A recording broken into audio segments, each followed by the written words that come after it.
বারবার আসলে আমরা চাই মাঠে ফিরতে। বাংলাদেশ জিম্বাবুয়ের টেস্ট সিরিজ চলছে, সেখানে মাঠে তো আমরা ডাল পারফরমেন্স, এবার মাঠের বাইরে যদি আলোচনা দিয়ে টিকে থাকা যায়, ব্যাপারটা এমন হয়ে দাঁড়িয়েছে। আসলে কি ফারুক আহমেদের এমন ডিসিশন একতরফাভাবে নেবার কোনো কারণ আছে, যৌক্তিক কারণ আছে আপনার মনে হয়? কারণ কিন্তু বোর্ড অফ ডিরেক্টরস আছে, কিন্তু বিসিবি তো তার ব্যাখ্যা এবং তার স্টেটমেন্টে বলেছে যে তিনি একক সিদ্ধান্তে সেটা নিতে পারেন না এবং তিনি সিগনেটরিও না, সেখানে তিনি সাইনও করতে পারেন না। ফাহিম সিন এবং মাহবুবা নামের কথা তো উল্লেখ করা আছে।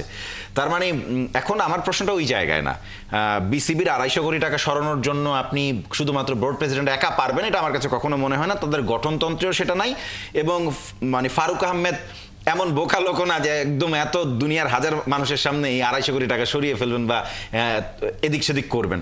প্রশ্নটা হচ্ছে যে আপনি দুর্বল ব্যাংক থেকে টাকাটা সবল ব্যাংকে আনবেন, তাহলে সবুজ ব্যাংকে না কেন?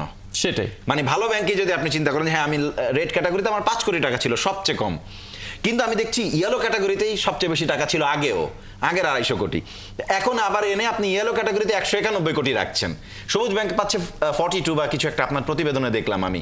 মানে আমি অত টাকার হিসাব বুঝি না, গরিব মানুষ আমি। তো সেই জায়গায় আপনি যদি চিন্তা করেন, তাহলে আমি কেন না সবুজ ব্যাংকেই রাখবো। আমি যদি চিন্তা করি যে আমার সিকিউরিটি সর্বোচ্চ পরিমাণে এনশিওর করতে হবে, আমি তাহলে সবুজ ব্যাংকে রাখবো। এবং বলছেন যে আপনার মুনাফার পরিমাণ আরো বাড়ছে, আপনি আপনার প্রতিবেদনে বলছেন যে কত বাড়ছে, 2 থেকে 5% বাড়ছে, 5-এর মতো বাড়ছে। কারা বেশি দিচ্ছে, কেন বেশি দিচ্ছে? স্টেক হোল্ডার তো থাকে আসলে। বিসিবি এত বড় একটা বোর্ড, তার 900,000 কোটি টাকা আছে। হ্যাঁ, মাঠের পারফরমেন্স দেখলে আপনার মনে হবে যে এই বোর্ডের 5 কোটি টাকাও নাই, কিন্তু তার ব্যাংকে কিন্তু টাকা আছে অনেক। সেই টাকাটা ব্যাংক থেকে ব্যাংকে বদল করার প্রক্রিয়াটা কেন তারা করেছে, তারা সেটা ব্যাখ্যা দিয়েছে। আমার কাছে মনে হয় যে এই টাকাগুলো না ব্যাংকে মানে বাচ্চা না দিয়ে সেই টাকাগুলোকে মাঠে যদি খরচ করা যায়, অন্ততপক্ষে ক্রিকেট ডেভেলপমেন্টে এত বড় লোকই না দেখিয়ে যদি জায়গা মতো খরচ করা হয়, তাহলে মনে হয় যে অন্ততপক্ষে জিম্বাবুয়ের সাথে এইভাবে নাস্তানাবুদ আমাদের হতে হবে না।